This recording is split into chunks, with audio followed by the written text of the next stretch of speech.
আল্লাহ রাসূল সাল্লাল্লাহু আলাইহি সাল্লামের শানে যারা কুফরি করবে, বেয়াদবি করবে, এরা কাফের। কাফের কিভাবে? আল্লাহ পাক তাদেরকে কাফের বলে ঘোষণা করেছেন। আল্লাহ যেভাবে বলছেন কোরআনে সেভাবে আমাদের বলতে হবে। কাফের কারো আমাদের কোনো মন গড়া কোনো ফতোয়া নয়, আল্লাহর কোরআনের ফতোয়া।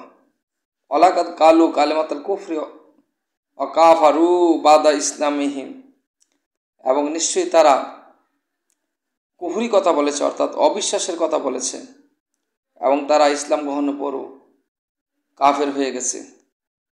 সূরা তওবার ৭৪ নম্বর আয়াতে। অর্থাৎ নবীজির সাথে নবীজিরকে অবিশ্বাস করছে, অর্থাৎ নবীজি যে এলমে গায়েবের অধিকারী, আল্লাহ পাক যে নবীজিকে এলেম দান করেছেন, সেই এলেমকে যারা অস্বীকার করে সে কাফের।